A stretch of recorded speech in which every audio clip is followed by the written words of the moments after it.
Hello everyone, welcome to the stream. I hope you're all doing okay today and that you're ready for some more A Requiem for Innocence. It feels so strange to do this on a Wednesday, for me it feels very much like Thursday. I keep thinking that, oh, tomorrow it's Friday, and then I realize no it isn't. 2 more days of work for me, sadly, but oh well, it is what it is. I very much look forward to when I get back to work after my vacation to get back to my normal schedule, because I don't really like this schedule. It feels weird, it feels wrong, even though I still have like the same amount of time working from home and all that, but it's just, I don't know, I don't like it. First world problems, am I right? Anyway, last time we celebrated Morgana's birthday, and as we all know, that was the turning point of this story. So now all these happy times, all the goofy times, gone. Yeah. So now we are heading into more familiar territory, I guess you could say. Or not really familiar territory perhaps, but like a mood that we are more used to when it comes to the house in Fata Morgana. It's going to be more serious and heartbreaking from now on. I don't remember, maybe there still are like goofy parts, I can't really remember, but I don't think there is, because it feels like, considering where we are at the story, it should be quite dark and sad from now on, is my feeling. And we left off just when we were about to, I believe, start the revolution. Jacopo had met his fake mom, and they are planning to storm the castle and yeah, take down the Lord. So let's see how that will pan out. Yeah, I don't really have much else to say. My voice feels kind of okay today, I feel, so I hope it will hold up. So let's see if it will. Let's start the game.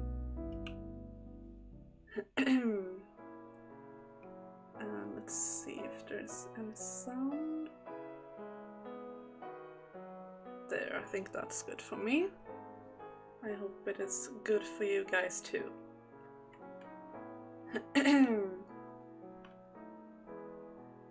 As the day drew nearer, it was all anyone in the slums seemed to be talking about. Though we did our best to encourage everyone to stay quiet, so as to not alert the Lord, it was impossible to keep the excitement contained. And it wasn't long before word reached Maria's ears. She approached me, pale as a ghost, and attempted to talk me out of it. Haven't you had enough danger for one life? Come on, forget about all this revolution stuff. We can build up a new brothel and just stay low for the rest of our days. Does that really sound so bad? You're the only friend I got left, Jacopo. She was practically begging, which she almost never did. While I sympathized with her, Maria's desperation did nothing to try my resolve. And before long, the day was finally upon us. Hear me, my fellow citizens, who live in suffering at the hands of your supposed lord. Within me flows the blood of the previous lord. I am the rightful heir. Behold, the Barnier's golden ring, proof that I am of noble birth. Victims of this terrible tyrant, the time has come to start anew, and I shall be the one to lead you down that path. The poor, the hungry, the deprived, all of you, stand with me!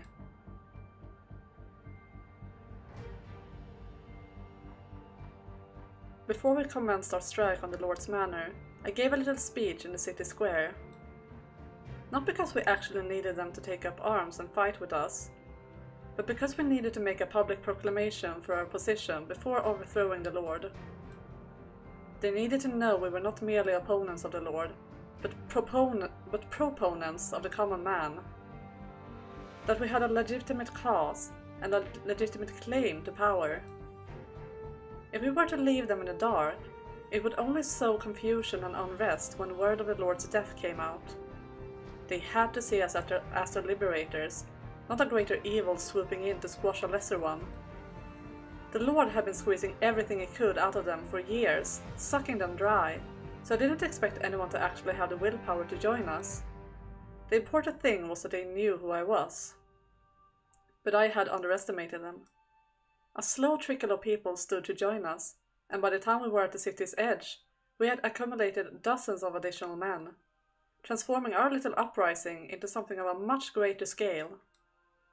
The people had been waiting, day in and day out, for someone to take up their banner and lead the way. It didn't matter that the one holding the banner did so under false pretenses.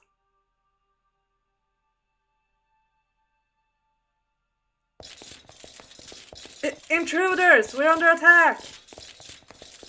Yeah! Get 'em!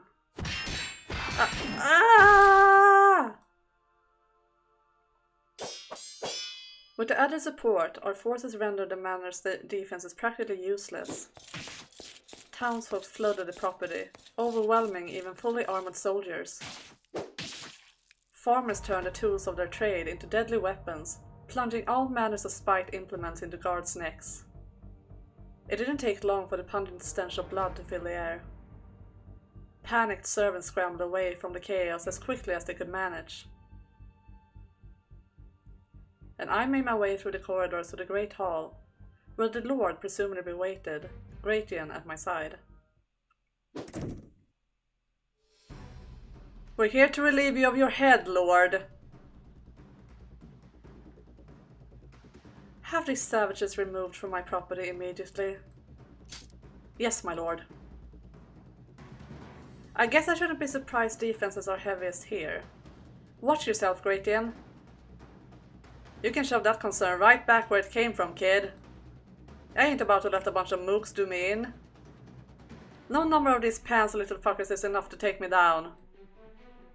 Is there any situation capable of tempering that big mouth of yours? You can handle all the guards then. I'll take care of the Lord.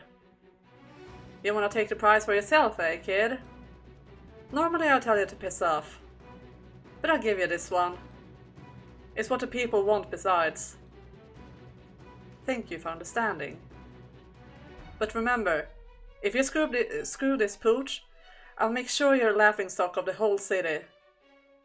Don't worry, I will come back with his head. The fact that Barnier was still here suggested he knew he had nowhere safer to flee to. Unlike the slave revolt 3 years prior, we were entirely on the offensive this time. He didn't appear particularly perturbed about his predicament. He likely had little doubt he would make it through the day safely. I knew Barnier was skilled with a sword, and despite all Gratian's talk, the guards he kept by his side were hardly going to be third-rate. They would be the best of the best. Praying Gratian would be able to hold them off long enough, I weaved my way through the wall of armed men, marching straight for Lord Barnier. He slowly drew his sword, readying himself for combat. Well, imagine that. It's you again. I had assumed you had died off in a hole somewhere. Hate to disappoint you, but staying alive's one of my few talents. Huh. How fitting for a filthy maggot. Well, I hope you're ready. To be devoured by that very maggot. Ooh, cool CG.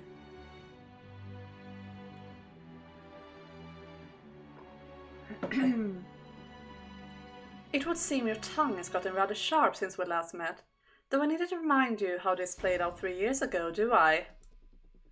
Your blade will never get anywhere near my head.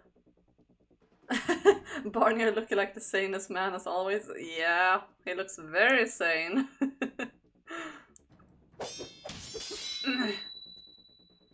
I will, however, give you a good reminder of precisely how feeble and worthless you slum rats are. Within me flows the blood of the royal family, direct descendants of God himself, while your blood is made from the refuse of the earth. We are no more the same species of a worm as a wolf. Your very being in my presence is a slight of the highest order. I think you'll find our blood is much more similar than you think. When I take that ugly head off your shoulders, we can both get a good look at how equally filthy your blood is to mine.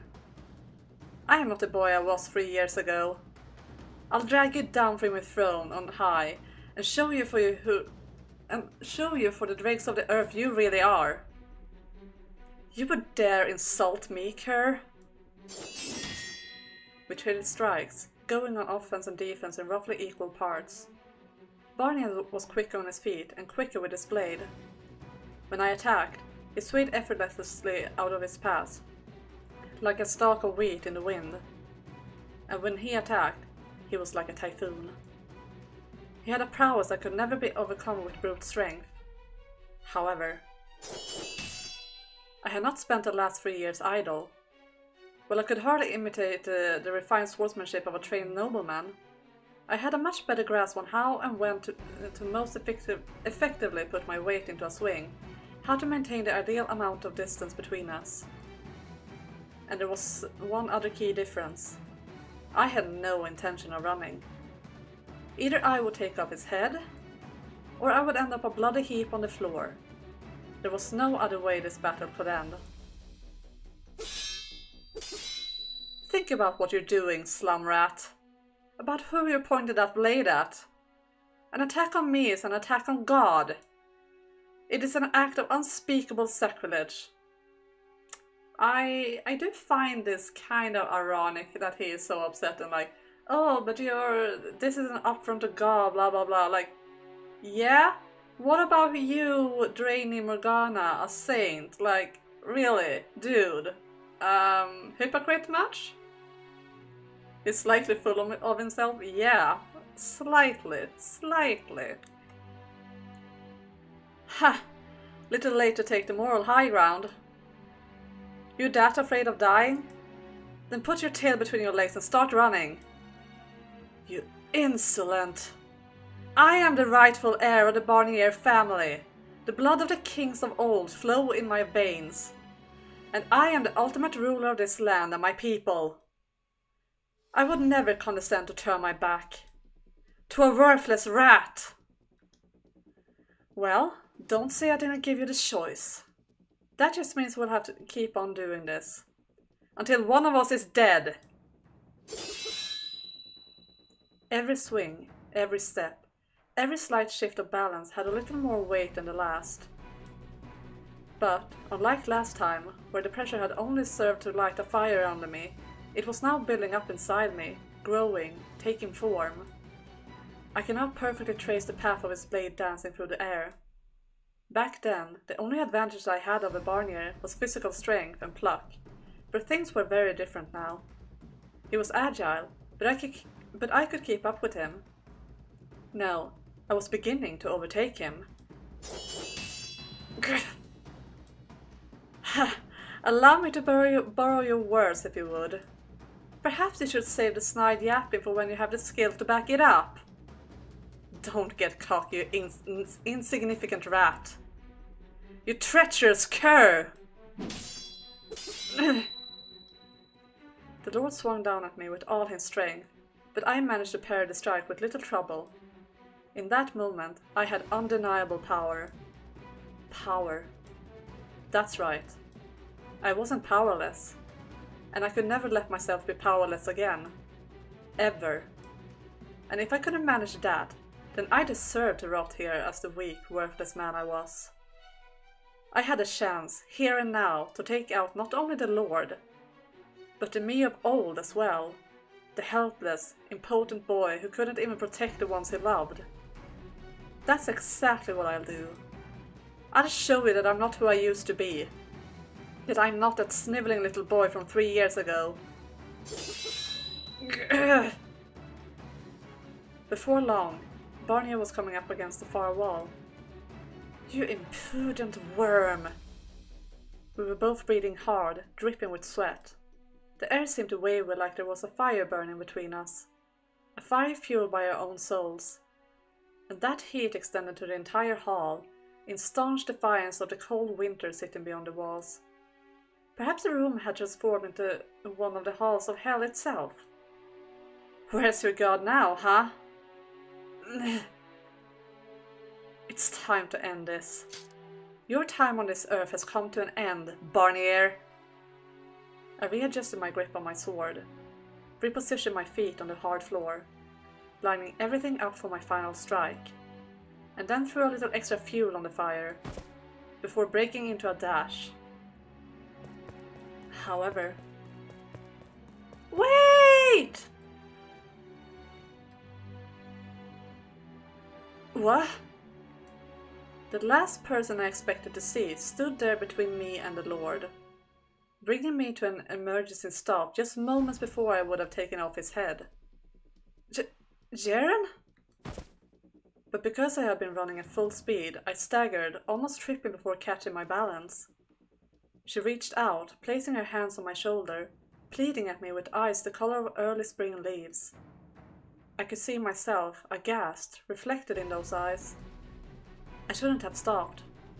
I shouldn't have hesitated, for any reason. I should have knocked Jaren to the side and taken off Barnier's head.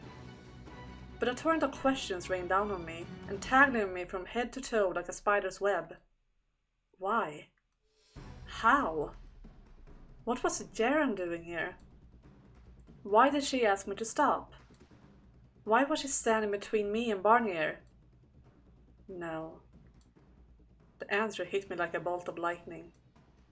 Only 4 people had survived the raid on the brothel, but we had prepared a safe room underground in case of an emergency, and the stairs down were hidden beneath the floorboards. Yet Maria had said they were found quickly, and most of the girls taken captive. You didn't. The attack had been well organized and large-scale. Could the aroma of the herbs, which was strong enough to be smelled outside, have been some kind of signal? How could you? How could you betray us? What came out of my mouth was not words though, but a pained, visceral wail. Ah! But overpowering everything else I felt was paralyzing shock. Oh my goodness.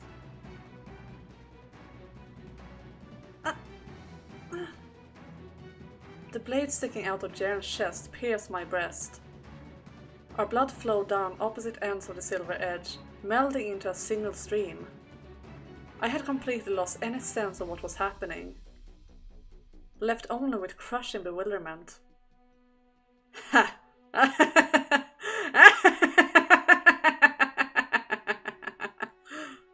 Barnier let out a deep, bellowing laugh from behind Jaren. The sound resonated through the blade in his hand. I could literally feel him mocking me from inside my body. Why? How could you do that, Jaren? No. How could you, Barnier? Jaren had double-crossed us. As much as I didn't want to believe it, I no longer had much of a choice. She had claimed she thought of us like family, when in reality, she was colluding with the Lord. She was the one who had brought ruin upon the brothel. I couldn't reconcile what I saw with what I thought I knew. I couldn't forgive that kind of betrayal, and I couldn't even begin to comprehend Barnier's actions. How can you hide behind her when she stood up for you? How can you so readily cast her aside? She saved your life. How could you do this to her?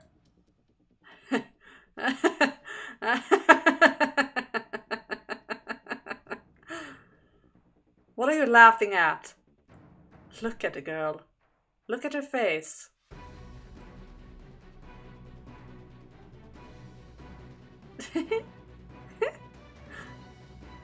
What?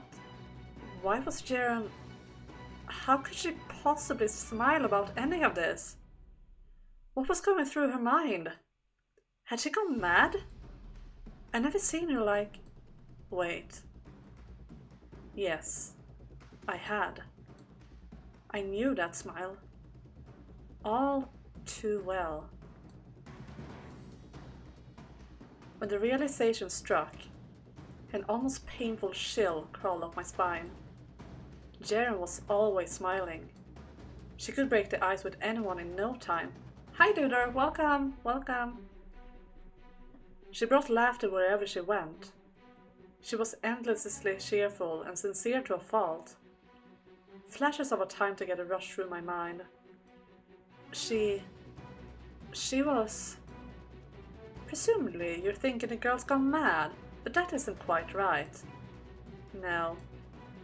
She's been mad all along. What? Could anyone in their right mind keep smiling after seeing their parents murdered and being sold off? Could anyone in their right mind genuinely believe they don't have a sorrow in the world? Could anyone in their right mind be smiling with a sword sticking out of their chest? I can't. The girl's malleable mirth is but a different shade of madness. If she weren't mad, she wouldn't be smiling. Jaren lacks the capacity to comprehend negative emotions. That can't be. She's compassionate, empathetic. There's no way she doesn't understand those emotions. It's called good old-fashioned hard work. She pretends to show compassion, despite the fact that others' pain is incomprehensible to her. No, I refuse. You can't tell me there haven't been moments where you've seen the seams in her act. In one of our conversations, I had asked Jaren, have you never felt like you got the short end of the stick? To which she had responded, I don't even know what the stick looks like, never mind which end is the short one. Well, I had assumed she either moved on, or her threshold for happiness was on the low side. The scale she waited on was outright broken. They do say people who don't understand bad things can still act like they do. Yeah, true. Very true. To tell you the truth, I'm rather fond of the girl. After all, I am a madman myself. I wanted to shut out his words, to act like it was all crazy blather, like I didn't see any truth in it. But all the proof I needed was staring right at me. Jaren was smiling, as bright and genuine as ever. The same smile she always showed us. As blood streamed down the blade in my chest. And I still couldn't believe it. Still, I couldn't accept that she had chosen this man over us. You said you thought of us like family, Jaren. What happened to that? What happened to all our time together? You would throw it all away for him? Jackie, remember what I said? Excuse me? That I had my eye on someone. And? I loved you, Jackie. And everyone else at the brothel. But there's someone I love even more. You know, I'm not the cleverest girl. I can only see what's right in front of me. How impossibly idiotic could I be? She never had an eye for me. Her heart had always belonged to Barnier. I was being presumptuous when I assumed she was talking about me at the festival. Why him, though? Why this man of all people? I about fell to my knees, but I managed to hold my balance long enough to stagger back. When the tip of Barney's blade slipped from my chest, the blood it had been holding in seemed to rush out all at once. And with it went everything I was feeling.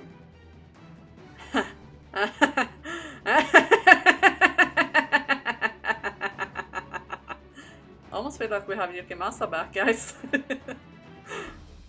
Some revolution this turned out to be, rat. As a parting gift, I'll let you in on one little something. The girl was my pawn from the very beginning, an informant sent to keep me apprised of anything that might spark opposition. If someone's amassing wealth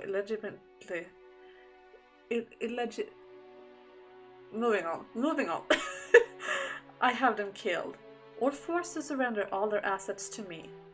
If someone says something disagreeable about me, I have them hanged. That scheming wench, Ginevra was it, is probably at the bottom of a river by now. But it would seem I failed to keep everything under control, seeing as you're still breathing and dragging a pack of mindless peasants around with you. Maybe they are related? I mean, they could be, but the whole Jacopo being of noble birth is a scam though, so don't know. Yeah, exactly, because this tale needed more incestuous behavior. Yeah, no, I don't think they are related. I just think that they look similar, like maybe they're from around the same parts or something, but I mean, brown hair and brown eyes is not really uncommon, so I mean. That's only a minor inconvenience though. All I have to do is take off your head, and then, without their leader, they'll regress back to the ignorant swine they are. Now, it's time we put this ludicrous revolution to rest. Bonnie shifted backwards slightly, making to pull the sword from Jaren's chest. She moaned, the sound of a mixture of agony and ecstasy. I thought I could hear the flesh ripping as the blade passed through it. I should have been readying myself to fight again, to brandish my sword and take this bastard's head. But I couldn't move an inch. Everything seemed to grow distant. My spirit was on the verge of collapse. The fire that had blazed within me had been snuffed out in an instant. Countless memories crumbled before my eyes. The word death flashed through my mind. But it brought with it no fear, only vast hopelessness. Don't you... But as the last of my will threatened to slip from my grasp, I heard a voice. Remember what I said? What? That I want to be together with you. Forever.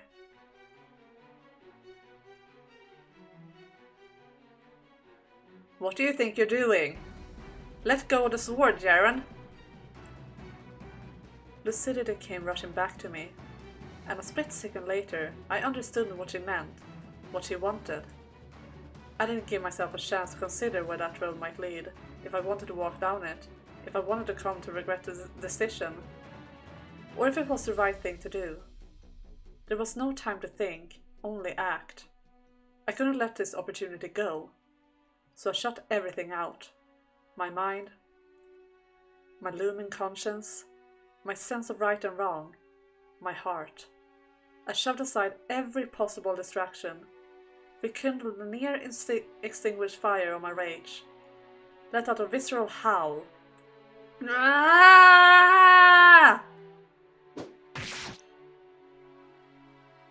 And swung. I could feel the impact in my arms as the blade tore through flesh and bone.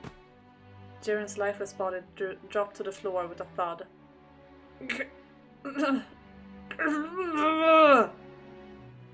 And the tip of my blade ripped a gash in Barney's throat. A geyser of blood erupted from his neck. He bent over, writhing in agony, and staggered back a few steps before his legs gave out and he dropped to his knees. His eyes were opened wider than I thought possible, and he brought both hands up to his throat to stem the flow of blood. But it did little to help the crimson stream seeping through the gaps in his fingers. Hi Fia, welcome, welcome! Can we have Jaren back without Barney's cancerous touch? That would have been nice, but I think that ship has sailed, sadly. With each beat of his heart, the flow surged, sending up sprays of lifeblood. Impossible!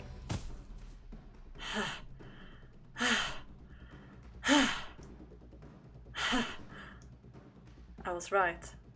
Noble blood and peasant blood all looked the same. Grunting and groaning, Barnier pawed at the floor, evidently still convinced he could scamper off and escape somehow. He left behind a trail of blood as he crawled.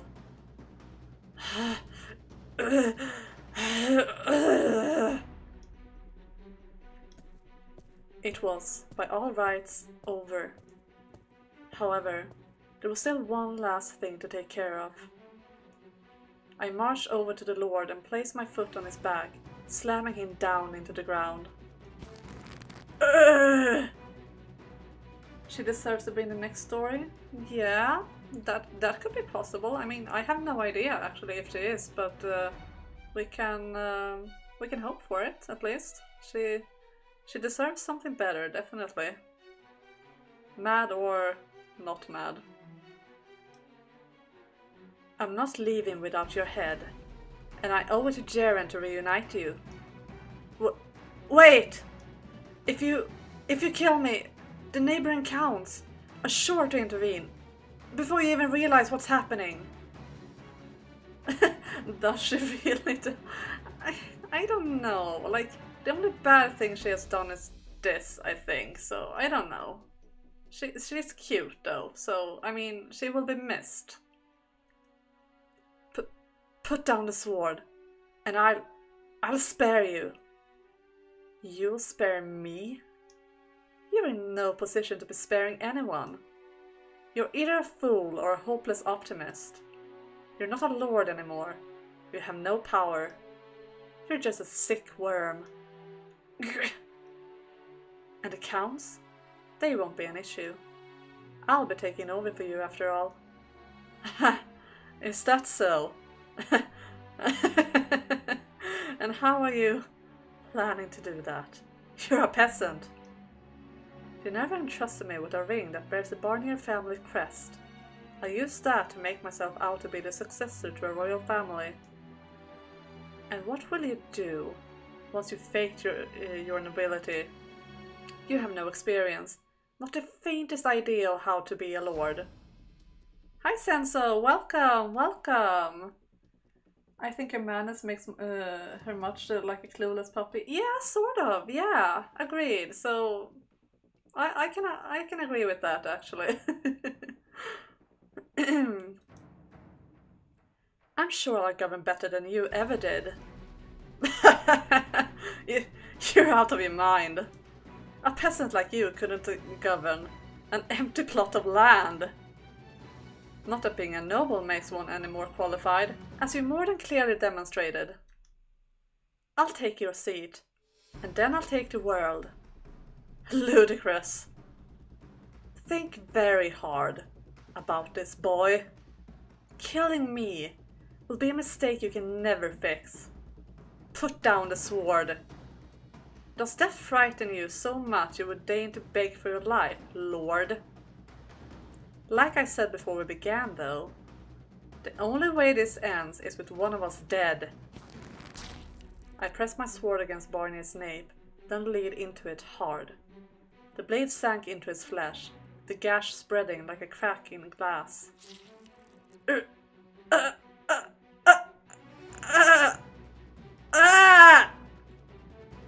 Screams of agony echoed through the hall.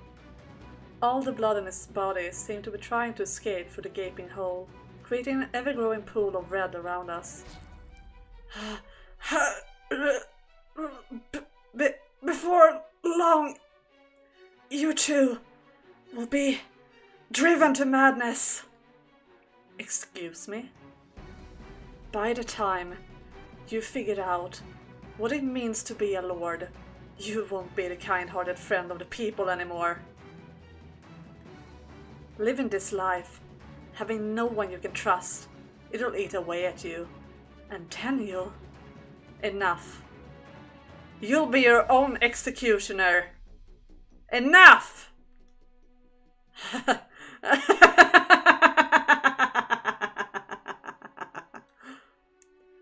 I'll be waiting for you. Down in hell!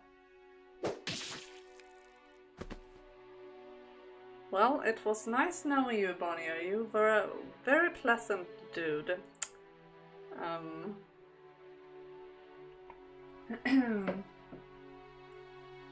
no, ignorance does not excuse everything. That is also true. Not everything, but she ultimately did good in the end. Let her meet Michelle and she'd be a cute and sweet clueless puppy. Yeah, I can understand both sides, but yeah, I would enjoy more Jaren in the story because, like, before this revelation, she was pretty much my favorite character in this game, and I still do consider her to be like, okay, Jacopo is obviously my favorite, but like Jaren is very close second because she is adorable and she brings a lot of fun to the story. So yeah. Yeah, I do have a lot of fun with the laughs. I do. It's very fun. I mean, how often do you get to laugh like a maniac? It's not very often in your life that you get to do that, and here I have like an outlet for that, so it's amazing. Here, feel, think. Wrong game, Fia, wrong game.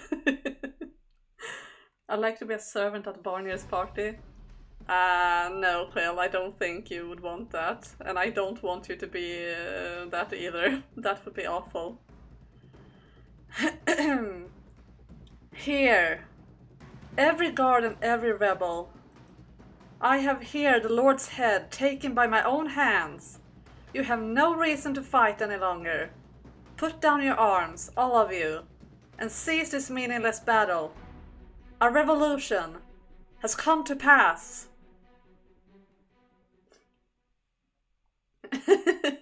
You wish you had a maniac laugh IRL too? Yeah. I mean, imagine that, just having a maniac laugh, like your casual laugh, like being in a group of people and then you start laughing and everyone will just look at you like you're absolutely insane. Kind of fun. Also, I don't think I would want that because I would be too self-conscious, but in theory, kind of fun. You don't like her, Doodle? Really? I think she's awesome. I think she's adorable. But I mean, everyone is different, so each to their own, I guess. In less than a day's time, the Lord's manor had fallen, and by the time it was all over, it felt almost underwhelming how completely and utterly we had conquered them. Men cheered and shouted in celebration. Others borrowed suits of armor and pretended to be knights. A fire of a different color filled the manor's walls. They believed that, with the Lord's death, everything would suddenly be better for everyone. That nobody would have to suffer anymore. That they would all be happy and live perfectly fulfilling lives. They had no logical reason to believe as such, yet no one seemed to doubt it in the slightest. Everyone seemed to have forgotten that enacting change required work, and there was still much of that to be done. The entire rest of the day, the men partied and celebrated, paying no heed to the corpses strewn about the property. Even the injured joined in. Nothing could stand in the way of their merrymaking. They raised goblets to my great accomplishments, and I smiled along, though their fiery passion could not penetrate the cold bubble that had formed around me. The only real fervor I had felt all day was while I crossed swords with Barnier. Now, my head was surprisingly clear. Perhaps clear wasn't quite right. It was stagnant. I felt as though I were suspended in a dark sludge. Barnier's dying words hovered around me. By the time I figured out what it meant to be a lord, I wouldn't be the kind-hearted friend of the people anymore, he had said. That I would have no one to trust. That it would eat away at me, drive me mad, and then I would be my own executioner. Again and again I tried to tell myself I wasn't like him, that I wouldn't end up like him. But his voice, his curse, refused to leave me. Images of his decapitated head flashed through my mind. I couldn't shake the feeling that one day, that would eventually be my head.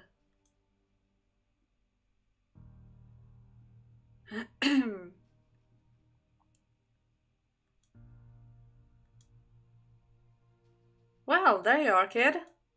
Been wondering where you ran off to? Oh, Requiem.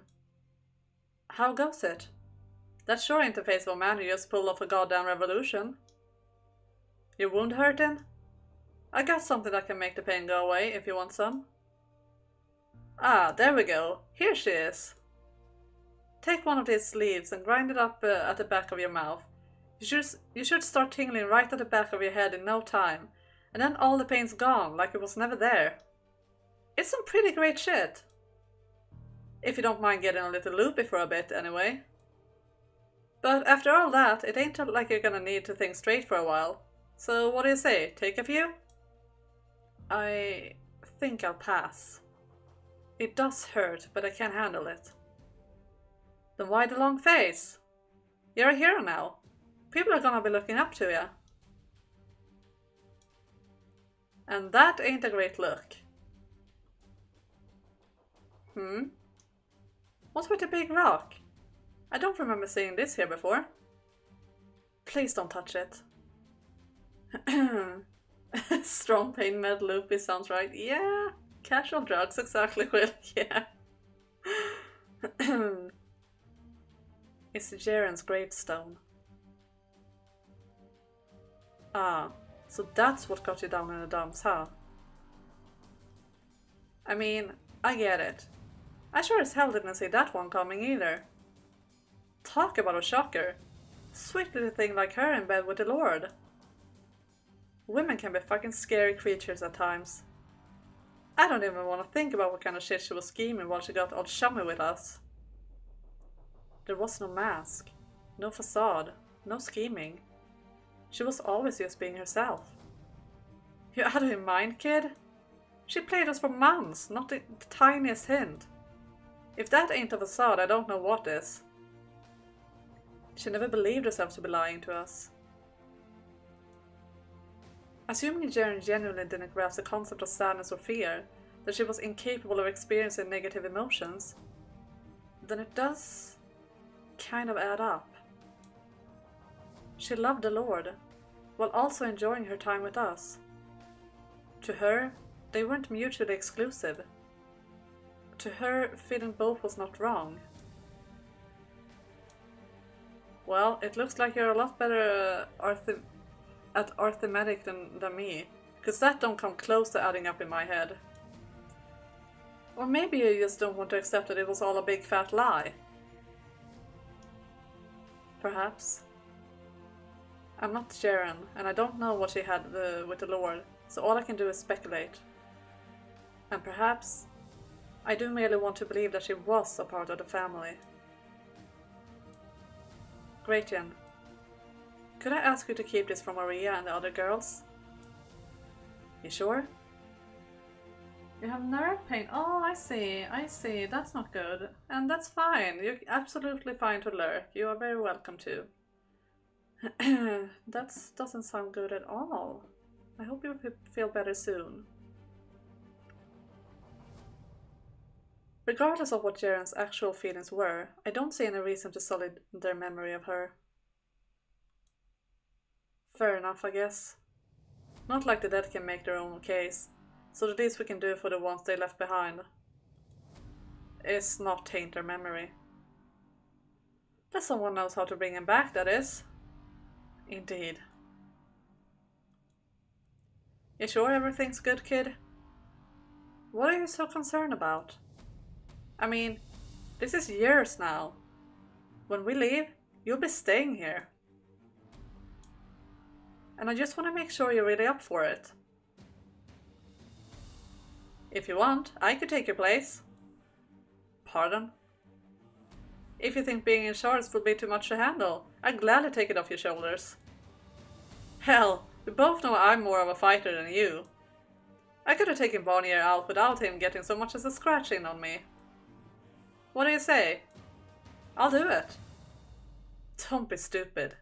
The whole city would be savages by year's end if you were in charge. Hey, just offering you a way out, kid.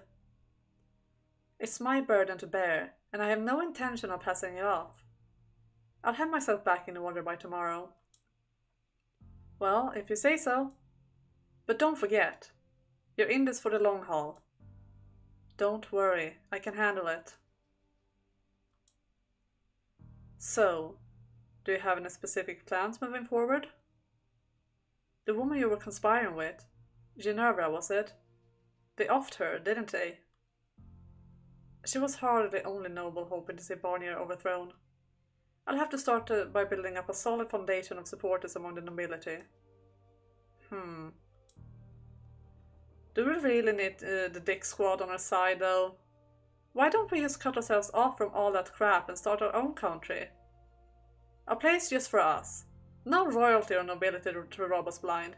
Just our city. That would be ideal, but unfortunately, it isn't quite so simple. Yeah, it's all sunshine and rainbows from now on, absolutely. Of course, this is a happy, happy game. We can't just overthrow the Lord, take over the city, and build a big wall around the borders. Without a clear, legitimate transfer of power, the neighboring counts will undoubtedly intervene. So we fight back. What's the problem? Our little band of peasants was only able to take down the Lord because we had the element of surprise. But what happens when a trained, organized army marches on our borders? You don't need me to answer that for you. Tch. This world kind of a massive bitch, huh? But it's hell of a lot better than having old Barnier in power, I guess. You'll change things for the better though, won't ya? You have my word. Great. So, Jacopo. I know we'll be parting ways here soon and all, but I want you to know, I'll never forget this day. We crashed the gates of hell together and made the devil our bitch. It don't matter how far apart we are, nothing will change what we've been through. So let's make this city into the best goddamn city around. You from the top, me from the bottom. Yes, let's. It's a great comfort to know I have you down there. I have a good deal of trust in you. I won't disappoint you, kid. And don't you ever hesitate to give me a shout if you need something. When we first met, I kinda wanted to throw you off a cliff. And you still rub me the wrong way sometimes. But I also consider you one hell of a partner. And I mean that. We risk our lives for each other. Brothers in arms. I thank you. I too consider you a good comrade. You and the rest of the gang. I was beginning to think you'd never come out and say it. Now, remember kid, don't you let us down with this or you'll be hearing from us, capiche? I know you can do it. I won't let you down. It'll all go fine. I have allies. Friends I can count on. With their help, I can change things for the better. I can believe in myself. I can do this. I have no reason to think otherwise. This fluttering in my stomach is nothing to be concerned about. When that fated night came to an end, the vast bright blue sky of morning greeted me. I looked up at that sky, standing in a manner that still reeked of blood. And Morgana filled my thoughts. If she were here now, what would she say to me? Congratulations? It was so unlikely I let out a little laugh. She would undoubtedly criticize me for seizing power through such violent means. Her lips would twist into a scowl, and she would damn me to hell for 1,000th time. She would tell me what I had done was extremely foolish. But perhaps she would also express some concern about my injuries. That was all in my own imagination, though. She would never be at my side again. We would never look up at the same sky again. I would never hear her sing again. My old life was gone, a relic of the past. It would never be the same again. Not without the girl I loved being a part of it. Ow. Ow. Pain. Interlude. Oh, right. I remember this part, and I do think that it is perhaps time for a little stretchy break. Recollections of an Outlaw. We will continue soon. But wow, what a revolution, guys. What a revolution. So take this time to recalibrate, I guess, and relax a bit. And if you need to stretch, please do that, because it is not good to sit still for too long. And I will go and stretch, and I will see you guys soon, so don't go anywhere.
Alright, I am back.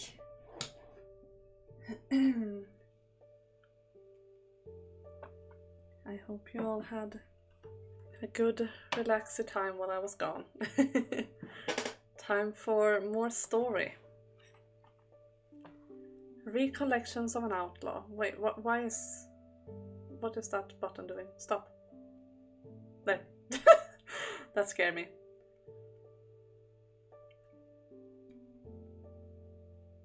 You're in the mood for something juicy, you say? Hate to break it to you, chum, but I ain't made of dough. I'd like a nice slab of meat as much as the next bloke, but I'm barely making do as is. We all are, in case you hadn't noticed. What? You're not hungry? You just want a juicy story to go with your drink? Then why didn't you just say that to begin with? Give me a sec. Yeah, time to see how the story will pierce our heart next, exactly. That's a very good assumption. you know Fata Morgana by now, Quill. I think I got one you like. A few months back, me and a bunch of other blokes went out on a raid. This puny little village. They didn't do much trade, just living off what they could grow, so no one figured we'd make out with much. Grab a little grub, plow some of the girls, that was the best anyone was hoping for. Business as usual. We killed the guys, had some fun with the girls, then killed them too. Nothing too interesting, nothing real exciting up that point. But that changed when I busted into this one house. There's a man and a woman and a little girl maybe 5 years old. No siblings, just the girl. Real small family for a village like that. But rainbows. Maybe some other time, maybe some other game. Dad comes at me to protect the girl, Then Ma tries to block me away.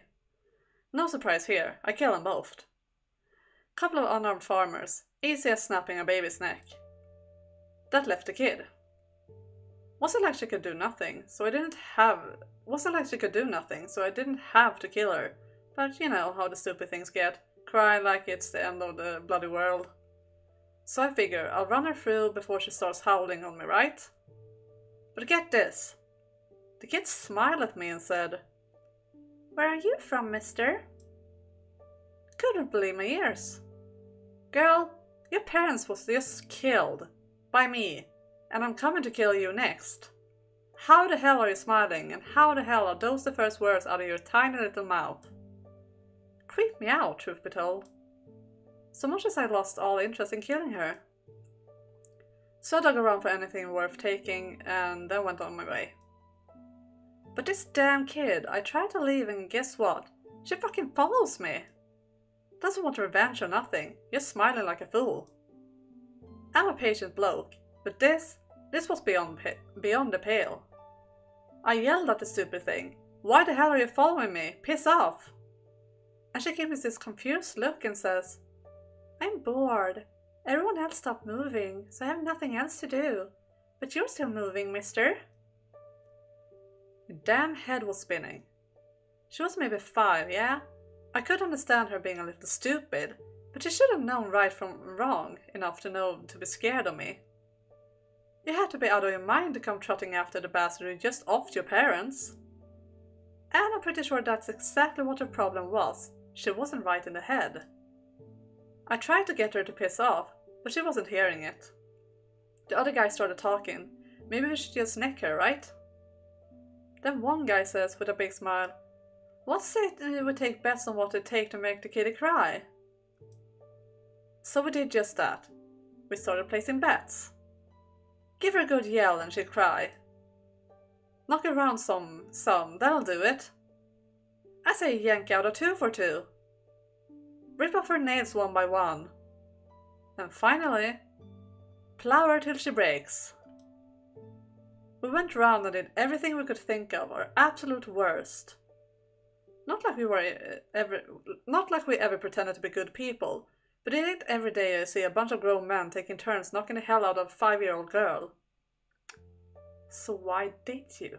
Like, oh my god. And hell, that by itself is a good drinking story if I had ever heard one. But it keeps going. She never cried. No matter what we did. Not a once. She would groan and twist her face when we hit her, so she did feel pain. But even that was only for a second. After that she'd be back to smiling like an idiot. Tell you the truth, she seriously creeped me the fuck out. I wanted to just end it there and forget all about her. But the rest of the guys, they took a liking to her. Wanted to bring her back with us. I tried to talk him out of it, but one guy, he says, "What's the big deal? Ain't like we are adopting her. We'll have some fun, and when we get bored, she's gone." And it's pretty damn hard to argue against that. If I kept fighting it, I looked like I was trying to be a good guy or something. And so now we got this kid in the crew. First month or so she's with us, everyone's treating her like their plaything. But after a little bit, that starts to change. They start being kinda nice to her. Giving her extra food, letting her join in on conversations, that sort of thing. She still creeped me out, sure, the way she never stopped smiling. But she wasn't ugly or nothing, could be kinda cute even. Once she started talking with us more, I realized something. None of us knew this damn kid's name. So I ask her, and get this. She says, "I'm me." Dead fucking serious. Now, like I've been saying, the girls always never made much sense. But this was on another level. So I press her, "No, what's your name?" But she just tilts her head and says the same thing, "I'm me." "So you're saying your name is me?" I ask, and she gives me this big fat grin and nods her head. Who the hell names their kid me? Her parents seemed like reasonable enough folks. They at least cared enough to try and protect her from me. They just run out of ideas trying to come up with a name for her or what? As I'm thinking to myself, I see there's something sewn into the bottom of her shirt. Looked like writing, but I can't read for shite, so I call over the only educated guy in the crew and have him look at it. Turns out it was a name. Jaren. Your name ain't me, it's Jaren, I say. And she lights up like a fucking village we just got through with. Really?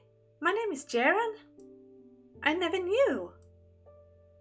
I let out the biggest sigh of my life and say to her, you're the dumbest broad I ever known. About a month after we picked the girl up, we had a bit of trouble. There's this chubby bloke by the name of Marcos, and he starts getting this thing for her, yeah? I ain't want to get on a guy about what gets his rocks off, but a 5-year-old girl? That just ain't right. Didn't you just like brag about raping her? Like, oh my god. I mean, good that you see the wrongness in it, but like, hypocrite. Hypocrite. Marcos was kind of slow in the head, always at the back of the pack and mostly useless when we went out on jobs. Only reason we kept him around was because he made a good pack mule. He was annoying as hell besides. Always saluting and saying aye aye like he thought we were a bunch of pirates or something. And he called everyone boss, because apparently that was the only form of respect he knew. Day after day of aye aye boss and I'm on it boss and let me massage your back boss was enough to drive a man mad. And cause I was the first one to talk to her, Jaren started imitating him. So now we got 2 buffoons running around talking like that. Obnoxious as it was, though, end of the day, that's all it was. But that changed when Marcus started getting real fond of the girl. Every little thing we did, he'd go around telling us, be nicer to her, yeah? But far as we saw it, compared to when we first took her in, we were treating her pretty damn well. Of course, that's all relative. A proper slave probably still got less hell from their masters than we gave the girl. But remember, we only brought her along so we could have fun. We never intended to make her part of the crew. But Marcos wasn't having any of it. Son of a bitch actually snapped at us. You'll pay if you don't stop right now, boss. Idiot wanted a fight, so we gave him a fight. The whole lot of us beat the ever-loving hell out of him, stomped his face in so bad he couldn't even recognize the poor bastard anymore. But that wasn't enough for him. His face a big bloody mess, Marcos said, I won't let you lay another finger on Jaren, boss. Tell you the truth, I didn't think he had a sack. Then Jaren comes trotting in. Seems she heard the ruckus and wanted to see what was up. Marcos' eyes went wide and he yelled, stay back! But the girl just stood there, same old stupid smile on her face. Seeing her come in, one of the other guys smirks, plops his arms down on Marcos' back, and holds a knife up against his neck and says, Hey Jaren, you like Marcos? It's obviously different when you like her and when you're just doing it to try to make her cry. I guess, but like, still. And yes, Fia, very lovely people. And with a big grin she answers, Aye, boss! Through the swollen, bruised up mess his face was, you could just barely make out Marcos smiling. Next, the guy on his back says, Then would it make you sad if you roughed him up a bit more? What do you mean, rough him up? Cut off his fingers, scoop out his eyes, you know, have a little fun. Fun is fun. Why would that make me sad? You hear that? I ain't making this up. The girl's still standing there smiling, and Marcos, he goes as pale as a ghost. And he did it. He cut off his fingers. Jaren's still smiling. He gouged out his eyes. Still smiling. And finally he slit Marcos' throat. Even as the blood spraying right into her face, she never once stopped smiling. Just before he kicked off, Marcos looked like he was thrown into the deepest, darkest pit of despair. I've seen the hope drain from God knows how many men's eyes, but that That was on a whole nother level. And as you can imagine, I wasn't the only one Jaren creeped out anymore. Everyone felt the same way. She was so messed up, we all thought we might start turning into her if we kept her around any longer. So, next city we land in, we sell Jaren off. And we all lived happily ever after, minus one twisted little girl. What do you think? Juicy enough for you? You feel sick? Sorry about that, chum. I thought you had a stronger stomach. I do wonder what Jaren's up to these days. She's still smiling like an idiot, or... Such a cute girl, that Jaren. Well, yeah. I can see your point of view too, Dudora. Absolutely. And I agree, she can... It is a bit creepy, but still. I still do like her. She's a fun character. And a cute character. But yeah, if I met someone like that in real life, I probably would be a bit creeped out. I won't lie, but yeah.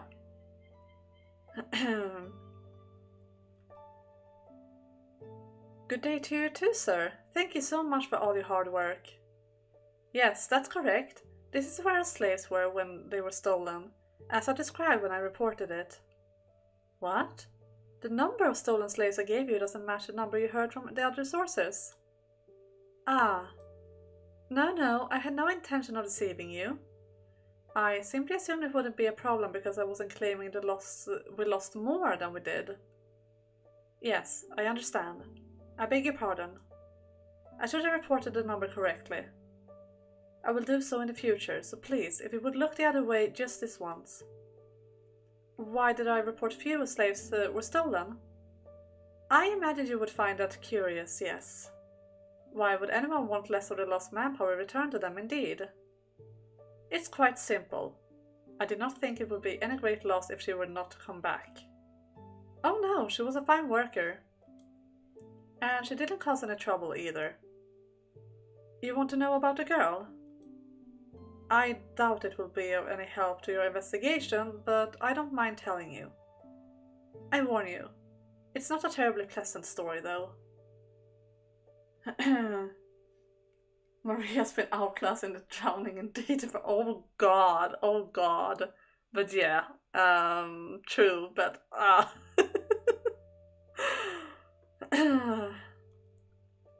Very well, as you wish, sir. Sure, what the heck, sir. We purchased her when she was about 5 years old, so she's been with us for quite some time. 8, maybe 9 years now. When we bought her, she was still too young to be put to work. She was in good health though, and always had the sweetest smile on her face, so I had little doubt she would do as she was told. Slaves tend to be so gloomy and depressing, you know? Not that I don't understand, but unlike many, we try to not mistreat our slaves.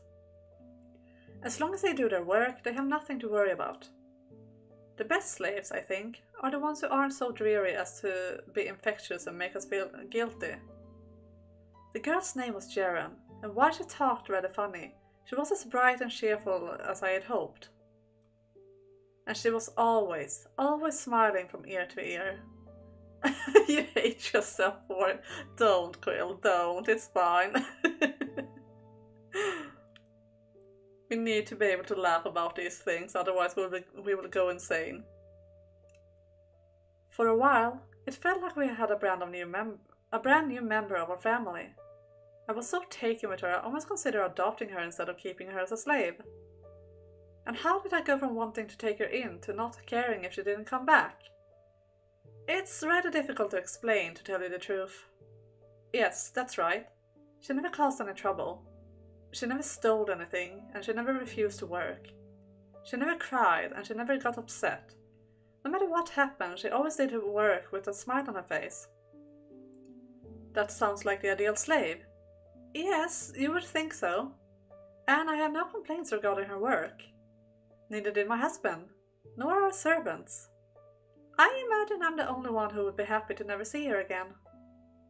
I started thinking the girl peculiar about 2 years after we purchased her. Right around that time, one of our other slaves attempted to run away. Yes, that's right. As I said, we have never once mistreated our slaves. Other slave owners could learn a thing or two from us, I say. We tell all our slaves when we buy them that they will be set free as soon as they're worth enough to pay back what we paid for them. So he had only 10 years, and then he would have been free. But he chose to spit in the face of our generosity and... My apologies, I've gotten off track, haven't I? The slave he ran was captured soon after, but trying to flee is one of the greatest transgressions a slave can commit against his master. As such, it was, as I am sure you understand, necessary to punish him. But I assure you, we never mistreat... Yes, I'm sorry, I'll continue. So, as I said, he had to be punished. My husband took a length of rope and used it as a whip, I think it's called. He had all the slaves watch as he lashed the one that had tried to run. It was for their own sake. The other slaves needed to see what would happen if they attempted to flee. The lashing continued for a full day. A full day? My God, that's not a little. That's quite a punishment.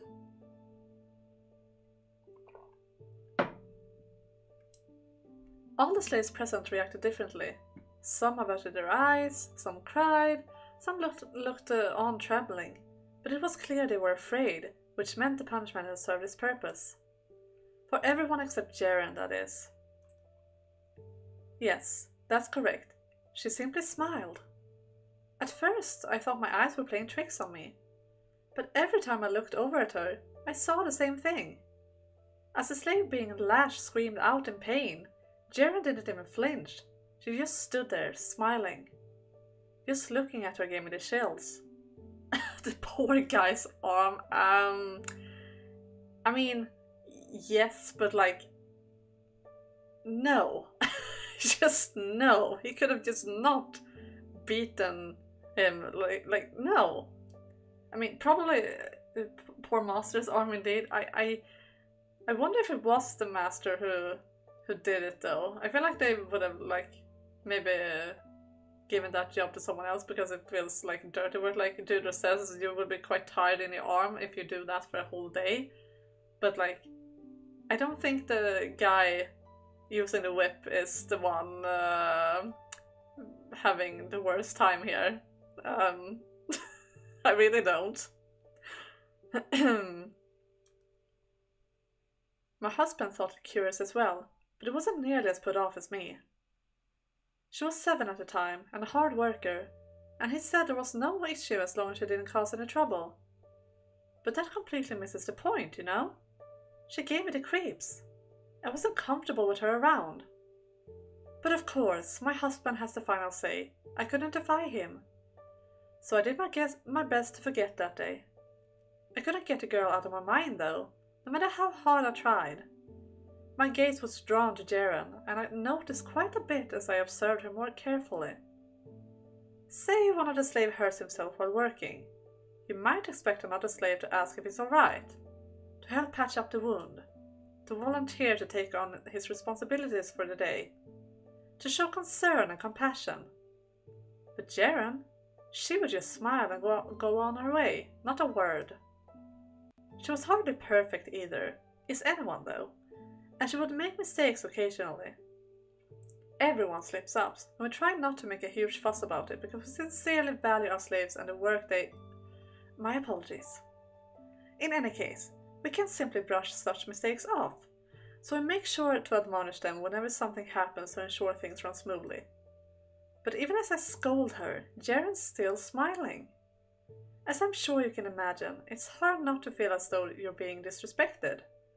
So once, I lost my temper and smacked her.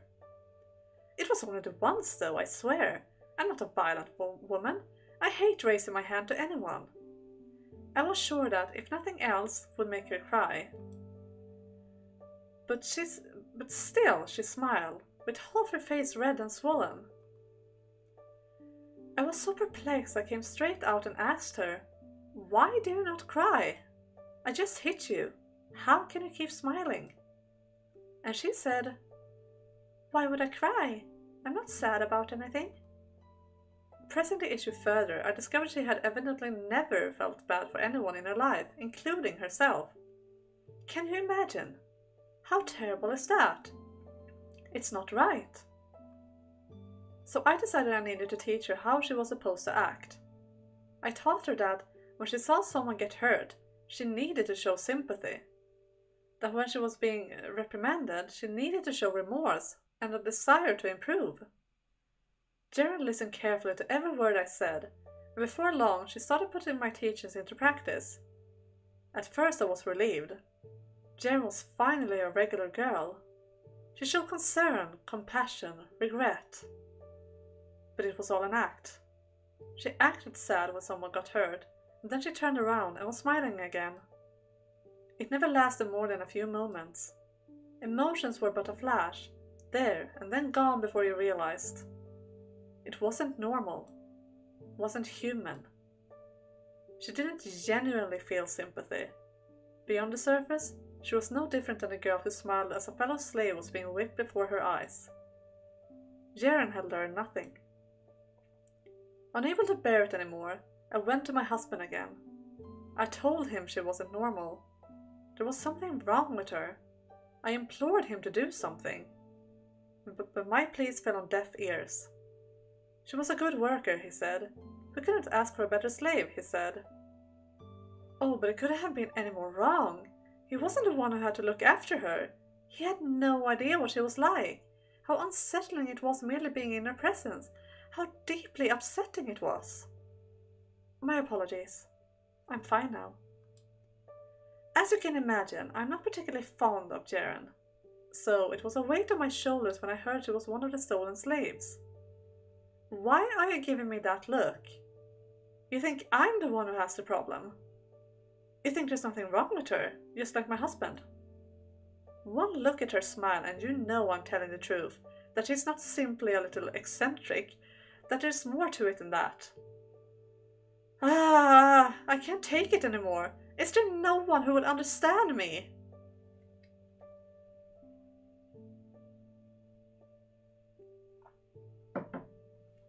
Recollections of a prostitute. Kick back for a bit, why don't you? I'm in the mood to talk. Nah, I'm not gonna charge extra. I don't bill by the hour. Oh, you never thought of me as a talkative girl? I guess that just goes to show how much I've taken to you. No, I'm not trying to butter you up, I swear. I've been thinking a lot these days about the place I last worked at. And it's really been getting me down. I can't think of anyone I want with me at times like this more than you. Did something happen there? I've been waiting for that question. It's a bit of a long story. I hope you don't mind. There's a city about 10 days by carriage from here. You know the one, right at the Lord Barnier's doorstep. The place I used to work was there, and every so often the Lord would summon a few of the prettiest girls to come to his manor. I'm hardly the best looking girl around, even out here, so I was never one of the chosen. But honestly, I'm lucky for it. It's not the kind of thing you want to go mentioning in public, but the Lord has some, unsavory hobbies. Every girl who ever came back said, there's no amount of money you can pay me to do that again. Word is, the Lord has a taste for torturing and killing his slaves. Not just if you screw up either. If he's in the mood and he so much as sees you, you could be dead. He's got a dungeon under his manor too, they say, and you can hear wailing coming from down there at all times of the day. The Lord enjoys all different kinds of torture. Flaying, dismemberment, boiling, the water cure. I'm sure he uses others, but I've only heard bits and pieces secondhand. He only ever killed the slaves though. The girls all came back in one piece. On the outside, at least. Being forced to watch people get brutally murdered did a real number on most of them. Some were so broken by the experience they couldn't work anymore. So the Lord, apparently he hosts banquets at his manor every so often. But here's a kicker. He only invites nobles that are into the same sort of thing. He's not the only one. We're being governed by God knows how many twisted freaks. I don't even want to think about it. Anyway, something like 2 years ago, I think it was, a couple of girls came back looking a good 20 years older, and they told us about one of these banquets. Most of the time, it's just him and his noble friends torturing slaves, but this one was different. There was a girl, maybe 10 years old, chained up naked on this makeshift altar, but here's where it gets crazy. The girl, who they called a saint, was covered in scars head to toe. They cut her up and filled her cups with her blood. But she didn't cry. She didn't even flinch. She just sat there quietly. And when she did speak, it was to condemn them as blasphemers and sinners. Can you imagine? Chained up like that, and she's scolding her captors, telling them God will punish them for their actions. I wouldn't have the guts. Maybe she was raised at a church or something, but I'm guessing that's got something to do with why they were calling her a saint. Oh yeah, the slave revolt was right around that time too. You hear about that? Just rumors. Well, they're not just rumors, it really happened. Because of the revolt, the girls who'd been there made it out in mostly decent shape. And for a while afterwards, the Lord didn't send for anyone. I'm guessing he was too preoccupied patching up the holes in his manor and finances to spend much time fooling around. Sort of changing topics for a sec, but about that same time, this dark-skinned girl, the kind you don't see too often around these parts, started working here. Her name was Jaren. She was pretty, always had the widest smile on her face, and real friendly. Seemed like the kind of girl who'd draw in a lot of business. And I was right.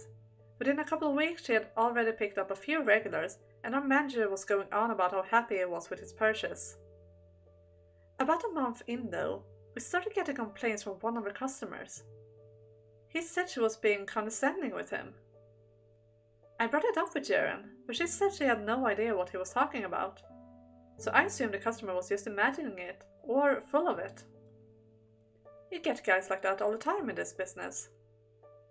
No, don't worry, you're not one of them. But the complaints kept coming in, which made me think, maybe there was something going on. So I decided to talk things out with the guys making the complaints this time, get a better picture of what the problem was. Most of them were pretty useless and vague, but the common issue seemed to be that her behavior didn't make sense. One guy came in after bundling a huge trade deal, hoping to find some comfort, and he spilled his guts to Jaren. But instead of trying to console him, she laughed. You can see why he wouldn't be thrilled about that. When I asked Jaren about it, she gave me a confused look and said, I thought he was telling a funny joke. There was no malice, nothing. She genuinely didn't understand how the customers wanted her to act. Can't run a business like this without a solid customer base, so making sure everyone leaves happy is crucial to the operation. Which is probably not something I should be talking about with a customer, but, well, you're special, so cut me some slack, okay?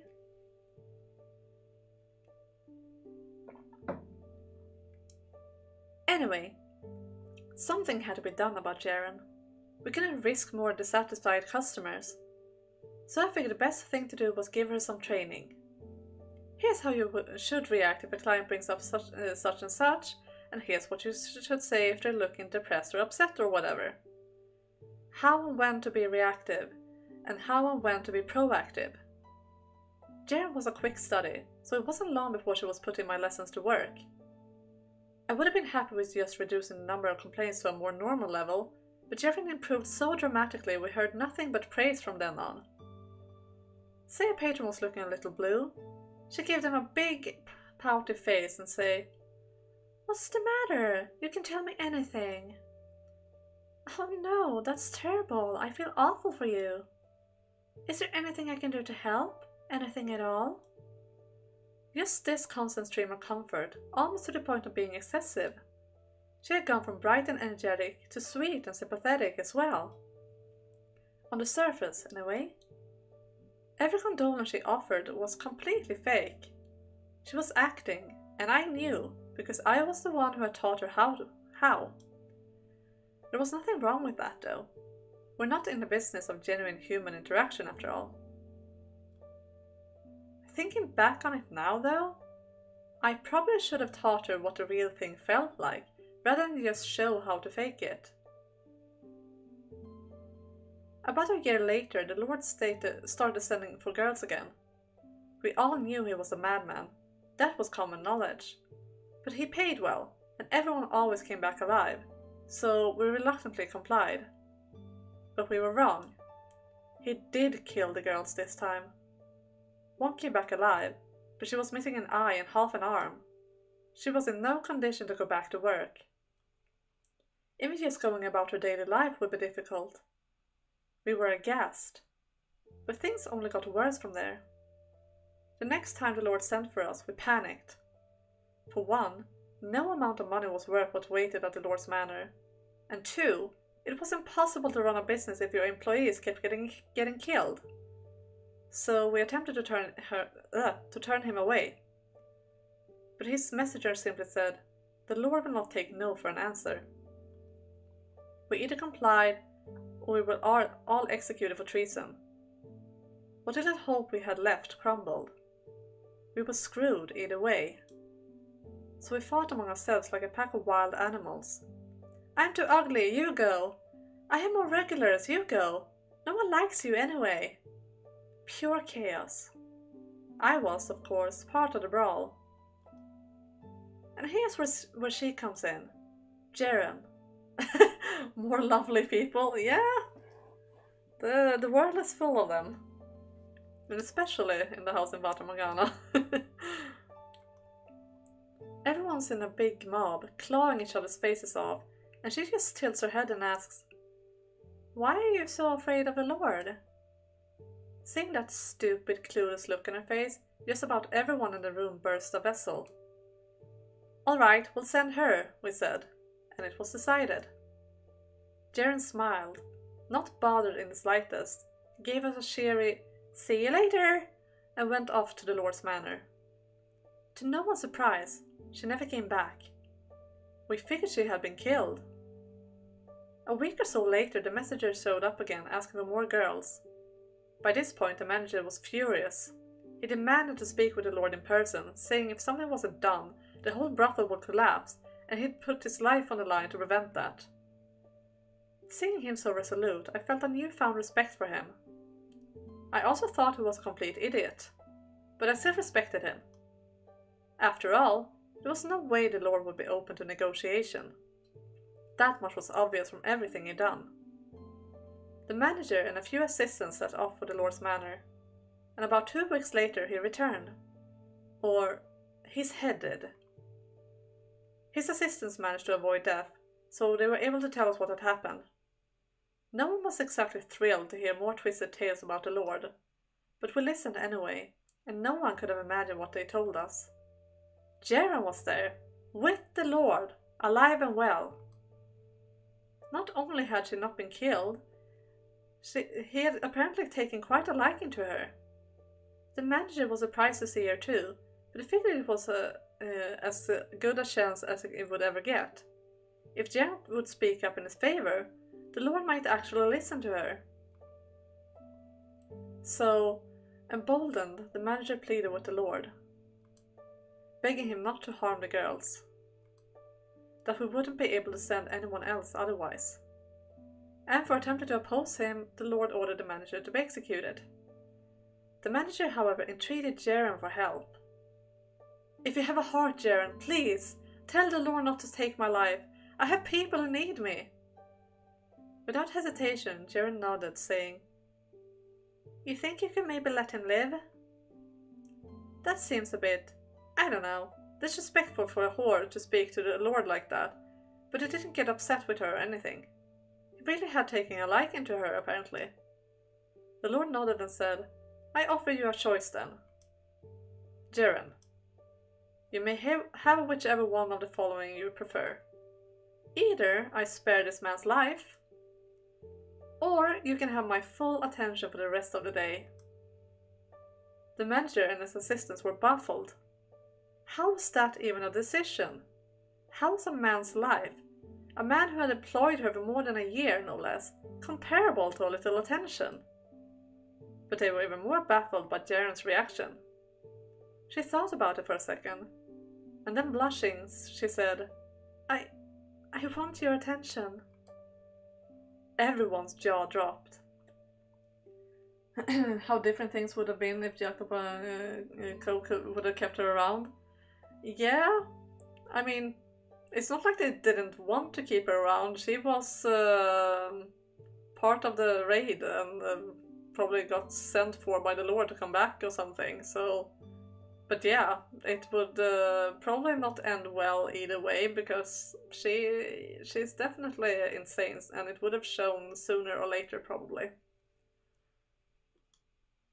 The manager about burst into tears. He begged her to reconsider, to have pity. He asked what he had ever done to wrong her. You never did me wrong, she said. Then why won't you have him spare me? I just want his attention more. And you're willing to let me die for that? What's so scary about dying anyway? Not only did she not comprehend sorrow, she seemed to be devoid of anything resembling fear as well. I mean, when they met her before that, or did I misunderstand that part?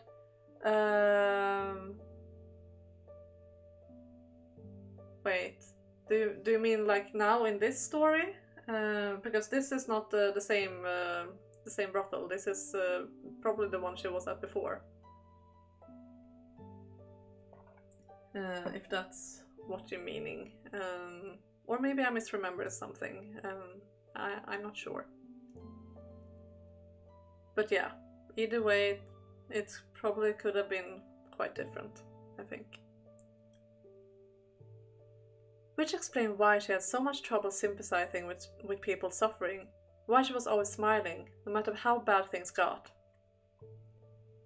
Didn't she meet them as a gang before this brothel, or was there some other people? No, I don't think she did. That was probably some other people, I think. Because the first time she met them was when she was knocking on the door and, well, applied for work, I think. So, yeah. Without a manager, the brothel went to hell. His son took over, but he didn't give a damn about any of the girls. All he cared about was if he had enough booze to keep himself perpetually smashed. So, figuring I had a better chance elsewhere, I left everything behind and ran, leaving my future in fate's hands. Fate was kind to me, and I managed to make it here. They come to me in my dreams sometimes, though. I still see the faces of the poor girls we sent off to the gallows.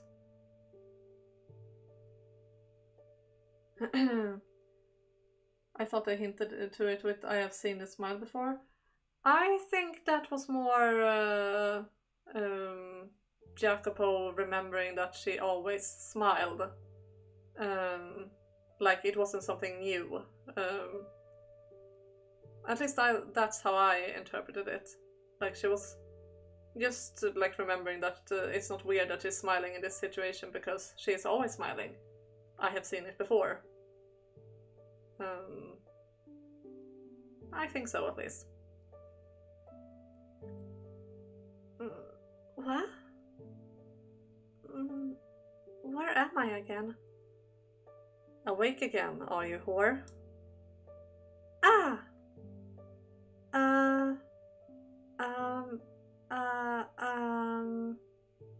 Who are you, sir? It would seem your memories have not fully recovered. Allow me to remind you how you got here, then. Oh no, wait. It's right on the tip of my brain. Let's see. I was at the brothel, and then I was invited to the Lord's place. I got brought to a big city. Then I was taken to the Lord's castle. The Lord called me into his room. And then you strangled me! Indeed. I could be wrong, but that's the feeling I got, that they met before, then separated, met again in brothel, but he didn't remember her. Yeah, I mean, could be, but yeah, I interpreted it more like I have seen her smile before, like she was always smiling, but nothing says that I am absolutely 100% correct, so who knows? Could be that either of us are right. Or no one. Your memory has returned without problem. I'm super duper good at remembering things. Wait. Why did you strangle me? To test my theory. Your theory? Of what? That you're mad. Mad? About what? Not that kind of mad. First of all, I never bring just one whore to my quarters. I brought you here because you piqued my personal curiosity. You mean you're having orgies in here every day? Wowzers, you got some serious stamina. Not being alone with one person reduces its chances of an assassination attempt. Ah, that makes sense. It's pretty tough being the Lord, huh? So, what are you so curious about little old me for? The other day, you and a handful of other whores attended the torturing of a slave, if you recall. I made you all watch as he died. But you didn't seem affected in the slightest. Ah. Crap, I'm so sorry. For what? I wasn't sad enough, was I? The nice farm lady and the girl at the brothel taught me how to be sad and how to be angry. But if I'm not careful, I forget. I'm sorry for not being sad like I was supposed to. Pfft. As I said, you piqued my interest. Had you sobbed and screamed like any other whore, we wouldn't be having this conversation. What? So me not being sad wasn't bad? That it wasn't. Huh. No one's ever said that to me before. I always thought you unusual, but I couldn't be certain about what you were without getting more personal. Which is why I brought you here to test that theory. You don't fear death, do you, whore? It's not just death. I never felt sad or scared about anything ever. I didn't even know sad or scared were things people felt at all until someone told me.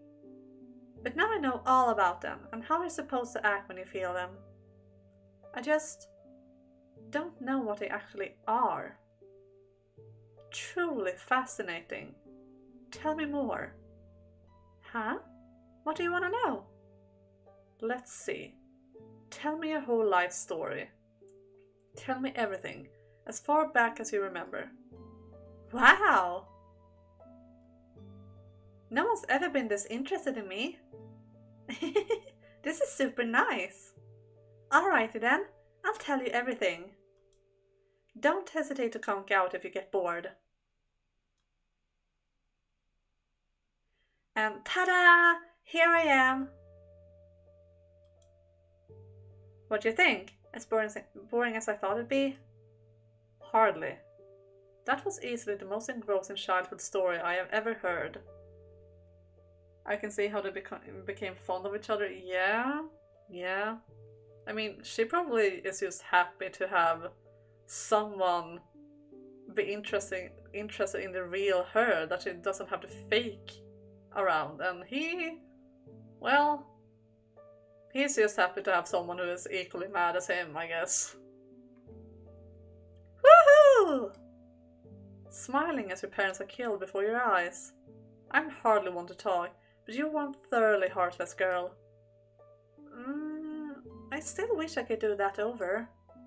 I really love my mom and dad, and a nice farm lady taught me you're supposed to be sad when people you love die. Pfft, that's why you want a do-over? What? You're incapable of experiencing sorrow, no? Feigning it for the occasion won't change the fact that you don't actually feel sad about losing them. I guess you're right. I can't pretend, but I still don't know what it feels like. I don't understand why people are so afraid of death to begin with. I mean, pain isn't fun, I get that much. But if you don't let it bother you, it's not that big a deal. Plus, once you die, you get to go to heaven. So I don't get what there is to be so afraid of. Not everyone goes to heaven. Oh, that's right. But still, I'm sure there are plenty of fun things to do in hell. Fascinating.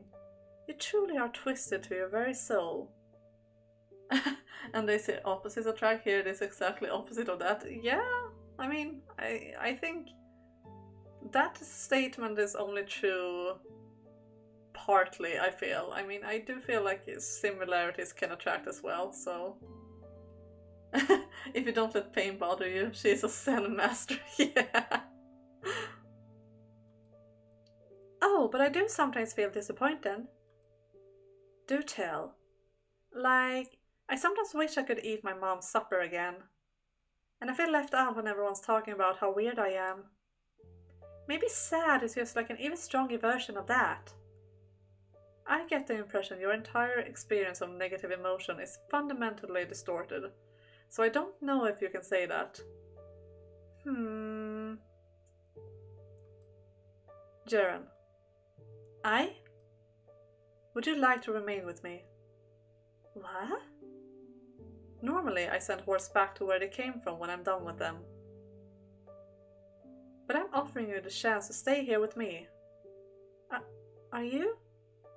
Are you asking for my hand in marriage? What do I do? What do I do? I went from whore to the Lord's wife in 3 seconds flat. Fool. I would never even take a mere prostitute as a concubine. Drat. I am, however, fond of you, so I am offering you a place in my house. So you're saying you actually want me around? Even knowing what kind of person I really am?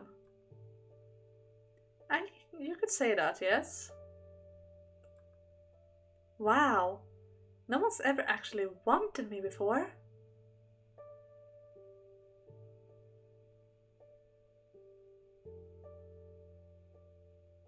As promised, Jaren, you have my full attention for the rest of the day. Whee!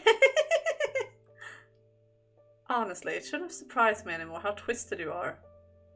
Twisted so far, in fact. You're the most sincere and honest person in the land, to a fault. You hardly even gave that man's life a second thought. The look on his face as he died was magnificent. You are a cruel girl. I didn't do anything wrong, no matter what you say. I didn't steal anything. I didn't kill anyone. I tried to stay out of everyone's way as much as possible.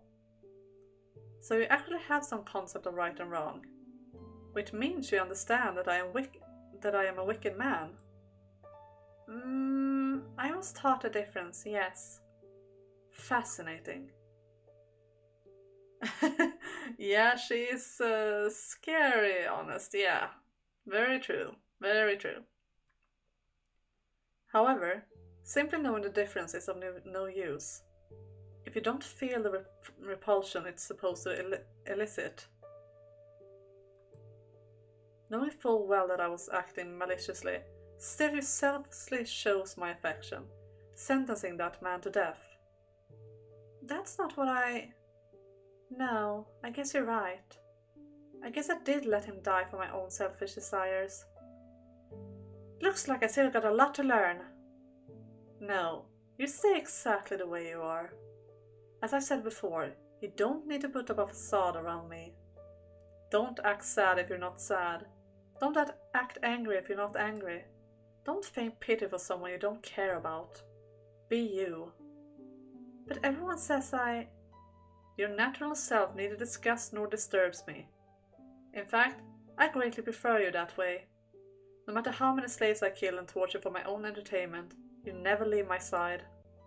You happily accept me, no matter what I do. I would rather not lose that. You know what this got me thinking of? I'm hating myself for saying it, but this feels sort of like a twisted version of Michelle and Giselle. Like the whole part of accepting each other as they are, no matter what happens. It's like a very twisted version of that. And I hate seeing that similarity.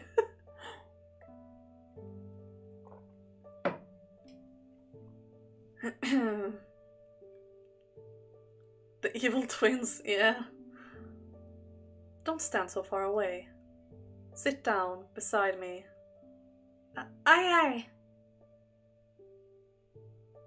I have allowed you to stay here for a month now, and in that time, you've been a constant source of entertainment.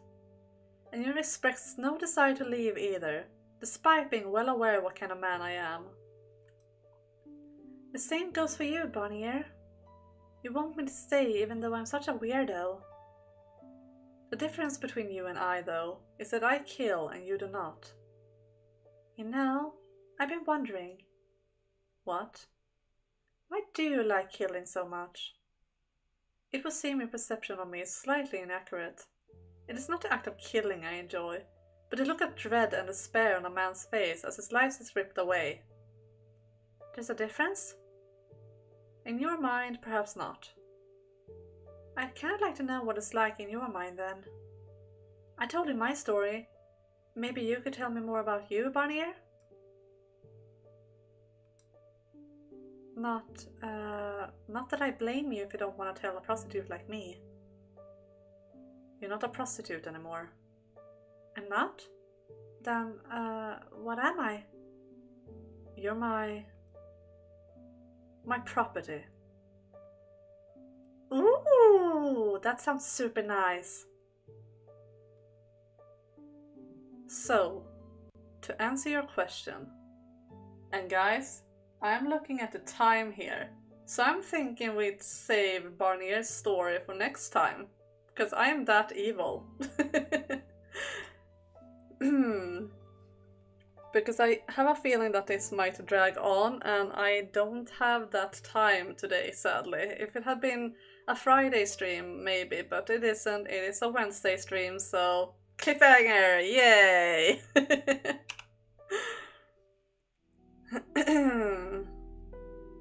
Well, quite a lot of things happened in this episode. We had a revolution. It was action-packed and it was awesome. And now we are slowly learning about Jaren, which is very nice. Dudor, that was under the belt. Come on, I do feel empathy, and I don't want to quit. I would love to keep going, but real life is a thing, sadly. I am not a full-time streamer yet. If you guys want to help me with that, by the way, please like, comment, and subscribe if you enjoy this. But yeah, anyway. Sadly, we have to end it here, but I'm quite happy with how far we got. At least we have ended the first part of the game, and we are in the interlude. So next time we will probably finish up the interlude, or not probably, we will finish up the interlude, and we will start the next part as well, and see how Jacopo will fare as the Lord, which would be quite interesting. I feel we still have a lot more ground to cover, and a really great story to experience. Oh my god, quit! Notice under the belt that Jaren likes to go. I have a right to remain silent. So anyway, the next stream will be on Friday, 16:15 GMT +2, and we will play Final Fantasy VII. And the next A Requiem for Innocence stream will be same time as today, same day as today, so it will be Wednesday next week, 16:15 GMT +2. But as always, I will put up my schedule on Sunday, so you guys don't have to remember a word I'm saying. I'm just saying it anyway, in case you guys want to listen to me rambling about all of this and keep the times in your head beforehand. So yeah, thank you so much for being here with me. It was a lot of fun as always. I hope you guys enjoyed too. I was oh my god, my brain is... I was having words on my tongue and they just disappeared. I was about to say something, but it's gone. It's gone now. No matter. Thank you for being here with me, everyone. I hope you will all have a lovely evening, and I will see you guys next time. Bye, everyone.